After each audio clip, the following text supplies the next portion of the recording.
नमस्ते दोस्तों, स्वागत है आपका आपके अपने YouTube channel Shlokas of gods and Gita पर। आज हम श्रीमद् भगवद गीता के एक अत्यंत महत्वपूर्ण और प्रेरणादायक अध्याय पर चर्चा करने वाले हैं। तीसरा अध्याय, कर्म योग। इस अध्याय में भगवान श्री कृष्ण अर्जुन को कर्म के रहस्य, निष्काम कर्म के महत्व और जीवन में सही तरीके से कर्म करने की कला के बारे में बताते हैं। यदि आप यह जानना चाहते हैं कि कर्म बंधन कैसे बनता है और उससे मुक्ति का मार्ग क्या है, तो यह वीडियो आपके लिए है। तो बिना किसी देरी के आइए गहराई से समझते हैं तीसरे अध्याय कर्मयोग को। दूसरे अध्याय में भगवान श्री कृष्ण ने श्लोक 11 से श्लोक 30 तक आत्म तत्व समझाकर सांख्य योग का प्रतिपादन किया। बाद में श्लोक 31 से श्लोक 53 तक समस्त बुद्धि रूप कर्मयोग के द्वारा परमेश्वर को पाए हुए स्थित प्रज्ञ सिद्ध पुरुष के लक्षण, आचरण और महत्व का प्रतिपादन किया। इसमें कर्मयोग की महिमा बताते हुए भगवान ने 47 तथा 48वें श्लोक में कर्मयोग का स्वरूप बताकर अर्जुन को कर्म करने को कहा। 49वें श्लोक में समत्व बुद्धि रूप कर्मयोग की अपेक्षा सकाम कर्म का स्थान बहुत नीचा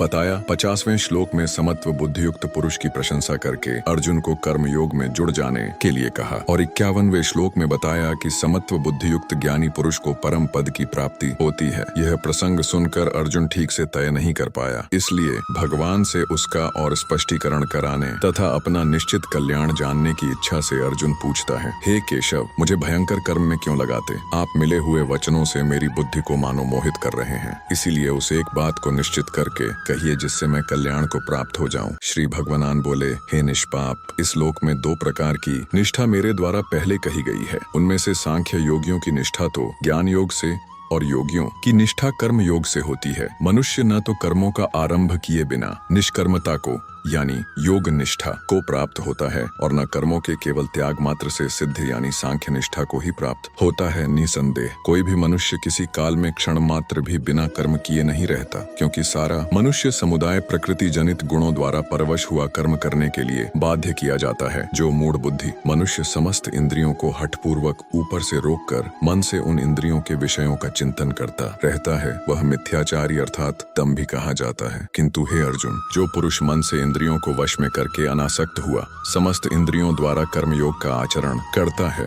वही श्रेष्ठ है। तू शास्त्र विहित कर्तव्य कर्म कर, क्योंकि कर्म न करने की अपेक्षा कर्म करना श्रेष्ठ है तथा कर्म न करने से तेरा शरीर निर्वाह भी सिद्ध नहीं होगा। यज्ञ के निमित्त किए जाने कर्मों के अतिरिक्त दूसरे कर्मों में लगा हुआ ही यह मनुष्य समुदाय कर्मों से बंधता है। इसलिए हे अर्जुन, तू आसक्ति से रहित होकर उस यज्ञ के निमित्त ही भली भांति कर्तव्य कर्म कर। प्रजापति ब्रह्मा ने कल्प के आदि में यज्ञ सहित प्रजाओं को रचकर उनसे कहा कि तुम लोग इस यज्ञ के द्वारा वृद्धि को प्राप्त और यह यज्ञ तुम लोगों को इच्छित भोग प्रदान करने वाला हो। तुम लोग इस यज्ञ के द्वारा देवताओं को उन्नत करो और वे देवता तुम लोगों को उन्नत करें। इस प्रकार निस्वार्थ भाव से एक दूसरे को उन्नत करते हुए तुम लोग परम कल्याण को प्राप्त हो जाओगे। यज्ञ के द्वारा बढ़ाए हुए देवता तुम लोगों को बिना मांगे ही इच्छित भोग निश्चय ही देते रहेंगे।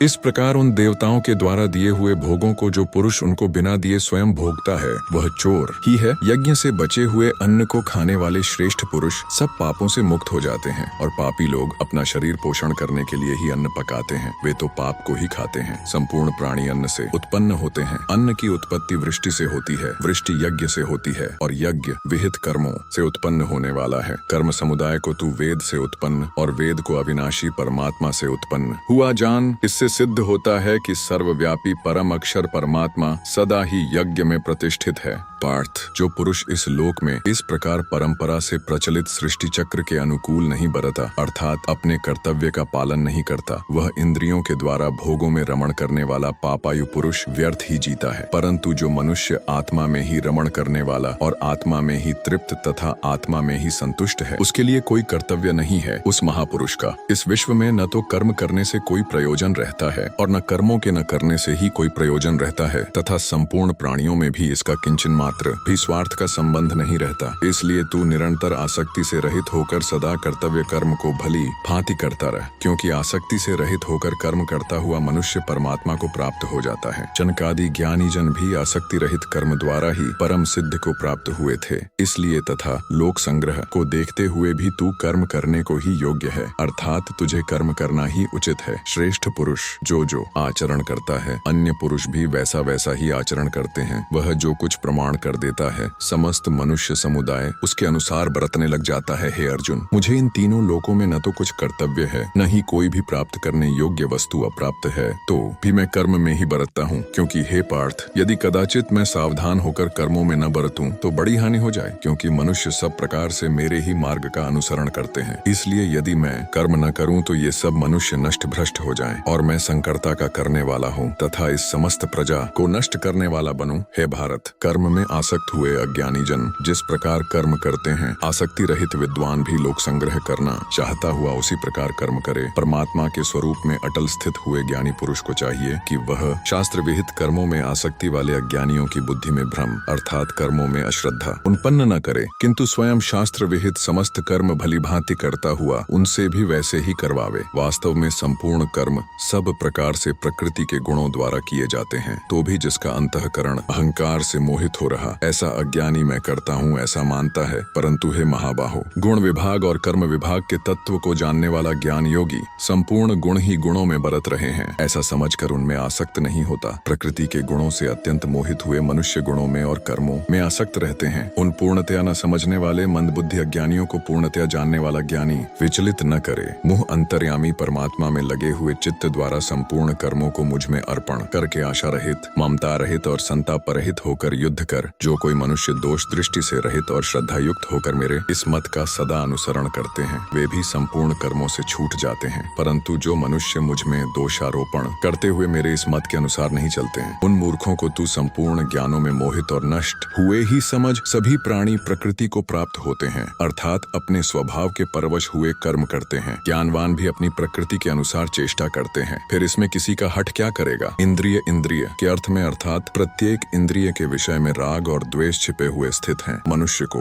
उन दोनों के वश में नहीं होना चाहिए, क्योंकि वे दोनों ही इसके कल्याण मार्ग में विघ्न करने वाले महान शत्रु हैं। अच्छी प्रकार आचरण में लाए हुए दूसरे के धर्म से गुण रहित भी अपना धर्म अति उत्तम है। अपने धर्म में तो मरना भी कल्याणकारक है और दूसरे का धर्म भय को देने वाला है। अर्जुन बोले, हे कृष्ण, तो फिर यह मनुष्य स्वयं न चाहता हुआ भी बलात् लगाए हुए की भांति किससे प्रेरित होकर पाप का आचरण करता है। श्री भगवान बोले, रजोगुण से उत्पन्न हुआ यह काम ही क्रोध है। यह बहुत खाने वाला अर्थात भोगों से कभी न घाने वाला और बड़ा पापी है। इसको ही तू इस विषय में वैरी जान पाग कि जिस प्रकार धुएं से अग्नि और मैल से दर्पण ढका जाता है तथा जिस प्रकार जेर से गर्भ ढका रहता है, वैसे ही उस काम के द्वारा यह ज्ञान ढका रहता है। और हे अर्जुन, इस अग्नि के समान कभी न पूर्ण होने वाले काम रूप ज्ञानियों के नित्य वैरी के द्वारा मनुष्य का ज्ञान ढका हुआ है। इंद्रियां, मन और बुद्धि ये सब वास स्थान कहे जाते हैं। यह काम इन मन, बुद्धि और इंद्रियों के द्वारा ही ज्ञान को आच्छादित करके जीवात्मा को मोहित करता है। इसलिए हे अर्जुन, तू पहले इंद्रियों को वश में करके